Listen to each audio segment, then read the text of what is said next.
തെളിനീരൊഴുകട്ടെ നല്ല നാളേക്കായി എന്ന സന്ദേശവുമായി ഇരിട്ടി ബ്ലോക്ക് പഞ്ചായത്തിന്റെ ആഭിമുഖ്യത്തിൽ നീരാളം സമഗ്ര ജലസംരക്ഷണ ക്യാമ്പയിൻ സംഘടിപ്പിക്കുന്നു. ബ്ലോക്ക് തല സംഘാടക സമിതി രൂപീകരണം ഇരിട്ടി ബ്ലോക്ക് പഞ്ചായത്ത് EMS ഹാളിൽ ജില്ലാ പഞ്ചായത്ത് പ്രസിഡന്റ് അഡ്വക്കേറ്റ് ബിനോയ് കുര്യൻ ഉദ്ഘാടനം ചെയ്തു.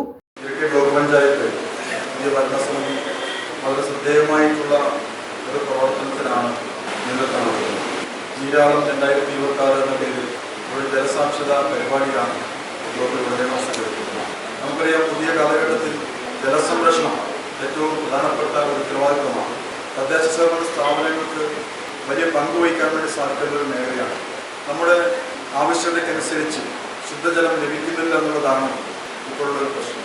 അതിൻ്റെ ദൗർലഭ്യം വർദ്ധിച്ചു വരികയാണ്. ഓരോ വർഷം കഴിയുമ്പോഴും ശുദ്ധജലത്തിൻ്റെ ആവശ്യകത വർദ്ധിച്ചു വരുന്നു. ഇതുവരെ പറ്റാത്ത പല കിണറുകളും വറ്റി തുടങ്ങിയിരിക്കും. ഇപ്പോൾ ജനുവരി മാസം അവസാനമാകുമ്പോഴേക്കും നമ്മുടെ ജില്ലയിലെ പല സ്കൂളുകളിൽ നിന്നും PTA ഭാരവാഹികളും അതുപോലെ തന്നെ അധ്യാപകരും ഒക്കെ വിളിക്കുകയാണ്, സ്കൂളിൽ വെള്ളത്തിന് ക്ഷാമമാണ് എന്ന നിലയിൽ അറിയിപ്പ് വരുന്ന സാഹചര്യം വരുന്നു. ഓരോ വർഷം കഴിയുമ്പോഴും അതിൻ്റെ എണ്ണം കൂടി വരികയാണ്. Iritty block panchayat president MV Sarala ചടങ്ങിന് അധ്യക്ഷത വഹിച്ചു. നമ്മുടെ ബ്ലോക്ക് പഞ്ചായത്ത് പരിധിയിൽ നീരാളം എന്ന പേരിൽ ജല സംരക്ഷണ പരിപാടി, അതിന്റെ ക്യാമ്പയിൻ സംഘടിപ്പിക്കണം എന്നതാണ് നമ്മൾ തീരുമാനിച്ചത്. ഇത് തീരുമാനിക്കാനുണ്ടായിട്ടുള്ള സാഹചര്യം, ഇവിടെ പദ്ധതി വിശദീകരണവുമായി ബന്ധപ്പെട്ടുകൊണ്ട് തന്നെ ആധികാരികമായിട്ട് സോമശേഖരൻ ഇവിടെ സംസാരിക്കും.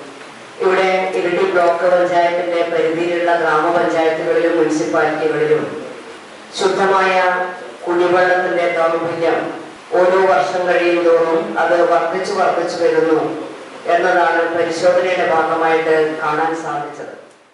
Block panchayat secretary Ponnappan M സ്വാഗതം പറഞ്ഞ പരിപാടിയിൽ സോമശേഖരൻ, ജയപ്രകാശ് തുടങ്ങിയവർ പദ്ധതി വിശദീകരിച്ചു. കീഴല്ലൂർ ഗ്രാമപഞ്ചായത്ത് പ്രസിഡന്റ് C സജീവൻ, കൂടാളി ഗ്രാമപഞ്ചായത്ത് പ്രസിഡന്റ് E സജീവൻ, തില്ലങ്കേരി ഗ്രാമപഞ്ചായത്ത് president Muraleedharan Koytheri, Ayyankunnu grama panchayat president Mini Viswanath, Payam panchayat president advocate Vinod Kumar, Aralam panchayat president V Shobha തുടങ്ങിയവർ ആശംസകൾ നേർന്ന് സംസാരിച്ചു. DYSP രാജനവാസ് ചടങ്ങിൽ പങ്കെടുത്തു. Block panchayat vice president Sumesh സംഘാടക സമിതി രൂപീകരണം പാനൽ അവതരണം നടത്തി. ആസൂത്രണ സമിതി ഉപാധ്യക്ഷൻ സുരേന്ദ്രൻ മാസ്റ്റർ നന്ദി പറഞ്ഞു.